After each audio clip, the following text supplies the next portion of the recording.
우리 정부가 AIIB 가입 결정을 내리자 경제적 실익을 선택했다는 평가가 나오고 있습니다. 그런데 AIIB가 구체적으로 어떤 기관인지, 한국이 가입해서 얻을 수 있는 실리가 과연 무엇인지 쉽게 와닿지는 않습니다. AIIB가 생겨난 배경부터 앞으로의 쟁점까지 김현주 PD와 살펴보도록 하겠습니다. 네, 우선 이 소식 전에요. 속보를 하나 좀 전해드려야 될 것 같은데요. 세월호 참사 특별조사위원회 이석태 위원장이 긴급 성명서를 발표했다고요. 이유가 뭡니까? 네, 세월호 참사 특별법 시행령안 때문인데요. 오늘 해양수산부가 이걸 입법 예고했습니다. 예. 이석태 위원장은 시행령이 시행될 경우 특조위가 사실상 정부기구가 될 것이라면서 시행령 철회를 요구했습니다. 이유가 뭐죠? 시행령이 특조위를 정부 파견 공무원 중심의 정부기구로 전락시킬 거라는 우려 때문입니다. 예. 기획조정실 기획총괄 담당관이 위원회와 소위원회 업무를 장악할 가능성이 크다는 점, 파견 공무원과 민간인 채용 비율이 42대 43인 점이 문제로 지적되는데요. 이 위원장은 시행령이 발효될 경우 특조위 위원들은 물론 개별 부서들이 무력화될 것이라고 비판했습니다. 사실상 파견 공무원들이 많이 포진하게 된다는 점이 좀 문제로 지적되고 있는 것 같은데, 시행령은 이미 입법 예고된 상태고요. 시행령안이. 앞으로 특별한 대응 계획이 있는 겁니까? 네, 우선 오늘 이석태 위원장이 특조위 직원들에게 소위원회 활동을 전면 중단하라고 지시했습니다. 박종훈 세월호 특조위 상임위원은 이틀 뒤 이석태 위원장이 긴급 기자회견을 개최한다고 전해왔는데요. 이 자리에서 향후 대응 계획이 발표될 것으로 보입니다. 예. 앞으로 지켜봐야 될 것 같고요. AIIB, 발음이 좀 어려운데 이 소식 들어가도록 하겠습니다. 네, 앞서 한국이 AIIB에 가입하기로 했다는 소식이 어제 전해졌죠. 그런데 이게 구체적으로 어떤 일을 하는 곳인지는 잘 와닿지가 않습니다. 좀 설명해 주시죠. 네, AIIB, 아시아인프라투자은행인데요. 낙후한 아시아 지역의 도로나 철도, 항만 등의 인프라를 만들 수 있게 투자하는 은행입니다. 중국이 주도를 하고 있는데 지난 2013년 시진핑 주석이 인도네시아 대통령에게 공식적으로 설립을 제의하면서 추진되기 시작했습니다. 1년 뒤인 2014년 중국, 인도, 파키스탄, 스리랑카 등 21개 나라가 MOU에 서명하면서 가장 먼저 예정 창립 회원국으로 확정됐습니다. 이전까지 아시아에 있는 다자개발은행은 미국과 일본이 주도하는 ADB, 아시아개발은행이 유일했는데요. ADB 내 중국의 의결권은 5.47%로 일본의 12.84%, 미국의 12.75%에 비해 영향력이 매우 미미했습니다. 이 때문에 미국은 중국이 주도적으로 AIIB를 설립하려는 것을 아시아 지역 내 금융 질서에 대한 도전으로 봤고요. 동맹국들에게 이러한 이유에서 불참을 압박해온 겁니다. 우리나라가 8개월간 가입을 망설인 이유도 여기에 있습니다. 예, 그러니까 좀 요약을 해보자면 중국이 중화경제권을 유럽까지 넓히려는 시도다, 이런 해석이 나오는 게 맞습니까?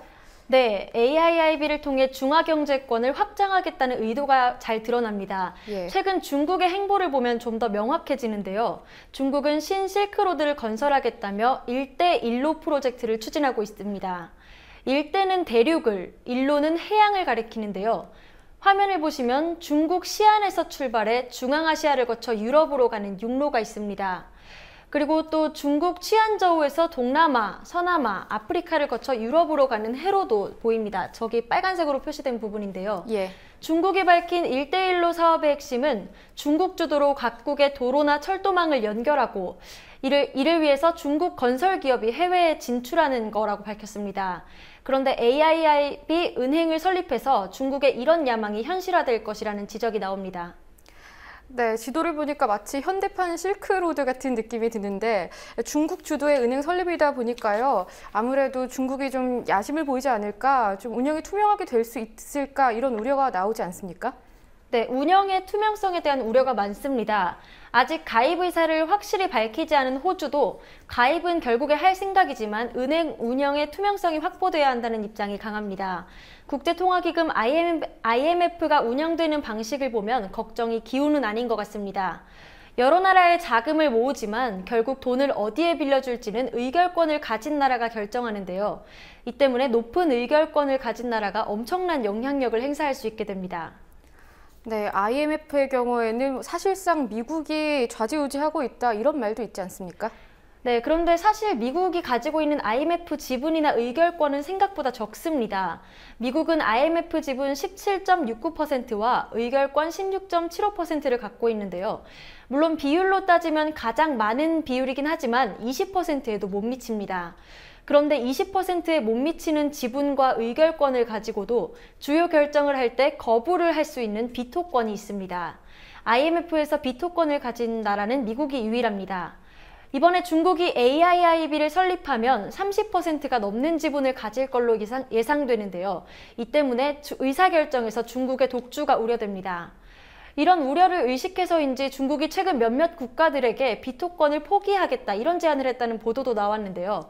비토권을 포기하더라도 어떤 방식으로든 중국이 AIIB의 주요 의사결정을 주도할 거라는 해석이 지배적입니다. 예, 사실 처음에는 중국이 AIIB를 주도하겠다고 했을 때 일부 개발도상국들만 참여하는 게 아니냐, 사실상 자금을 댈 만한 탄탄한 국가들은 참여하지 않을 것이다 이런 전망이 나왔죠.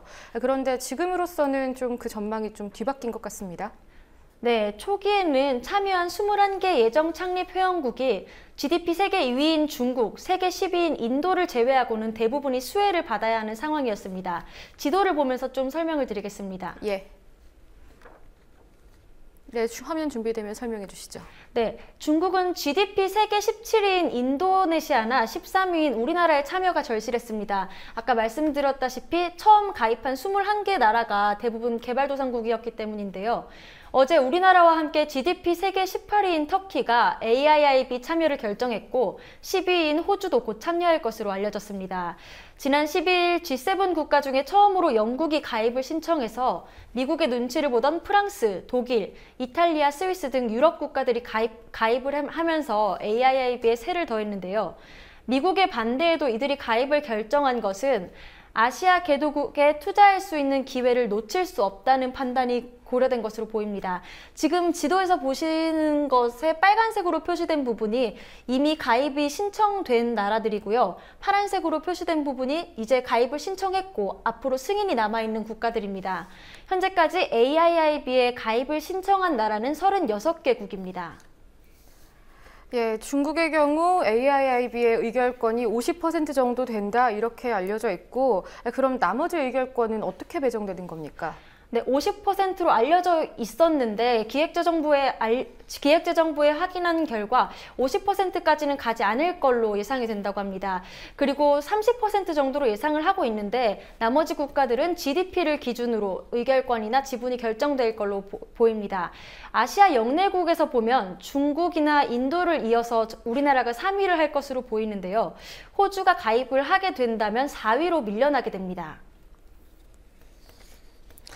오늘 최인환 기재부 국제경제관리관이 기자회견을 열고 창립회원국으로 참여하면 지분을 좀 더 얻도록 돼 있다고 밝혔는데요.